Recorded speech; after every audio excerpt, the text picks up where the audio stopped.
loan assumptions, what are they? How do they work? Are they right for me? Are they right for my clients? Those are a lot of the questions that I've been getting lately because of the real estate environment, because of the interest rate environment. Loan assumptions have been somewhat of a hot topic of conversation. So we're going to unpack those a little bit for you today, talk about some of the pros, the cons, and things to be aware of when it comes to loan assumptions.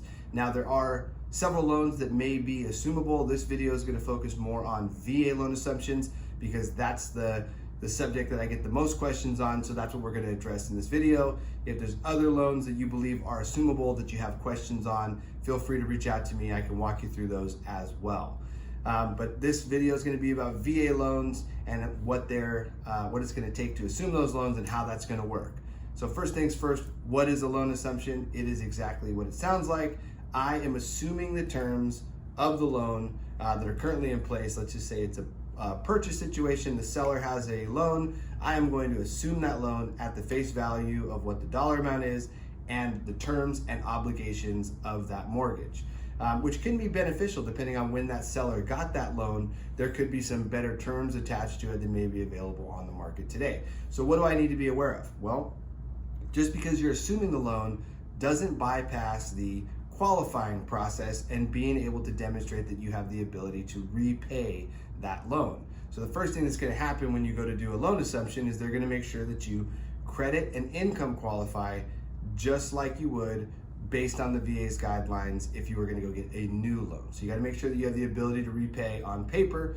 That's going to be the first step. The second step is you are going to assume that loan at its current dollar amount and terms, meaning you're going to have to make sure that you have a way to bridge the gap between what the seller wants to sell the property for and what they owe on their mortgage, which can be a little bit problematic with some, VA to VA purchases, because if I owe $350,000 on my mortgage, but I want to sell it for $450,000, you're only going to assume a loan for $350,000. You're going to have to find a way to bridge that gap and come up with that other $100,000. Now, the other thing that we were talking about, right, is if I'm going to sell that property and I'm going to assume it, well, what's going to happen to my entitlement? So as a veteran, when you buy a home, your benefit or your entitlement is charged against that property, okay? Now, when you do a loan assumption, if you are selling that property and the person assuming that loan is another qualifying veteran, you have to do a formal substitution of entitlement. If you don't do that process, your entitlement as the seller stays on that property, which could impact your ability to buy another home with your VA and go zero down on that next property. There's a big equation for that and some calculations need to be done. I can help walk you through it if that's something that might affect you, but you have to know that just because somebody assumes that loan, if they're not a qualifying veteran or they don't have available entitlement, your entitlement is going to stay behind on that property when they go to assume the loan. If you are the person assuming the loan, you have to be aware that you are going to have a funding fee to the VA. It's 0.5% of the loan amount. So whatever 0.5% of the loan amount is going to be financed on top of that new loan that you're getting. Your other thing to consider is timing. So, we're coming out of a very, very competitive timeline environment with loans and escrow periods. And this is not going to be handled like a brand new loan transaction on a purchase.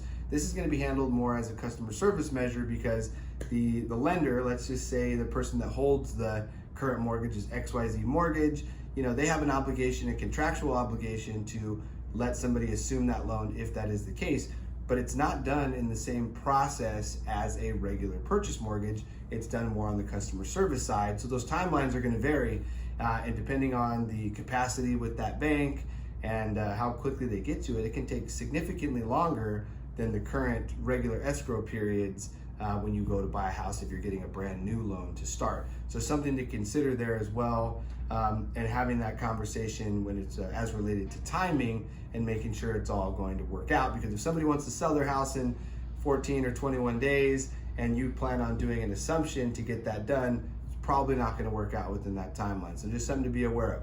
So just to recap, assuming the loan at its current terms, right, and dollar amount, you're going to need to income and credit qualify for that loan. You're going to have to substitute your entitlement if you're a qualifying veteran, or the seller is going to have to be okay with the entitlement staying behind on the property. You're going to have a funding fee, and then you're going to have to be aware of the timeline of that assumption. So hopefully this was helpful. Hopefully this clears some things up. If you have any questions or you need anything else, just please feel free to let me know. We do this every day. We'll be happy to help you.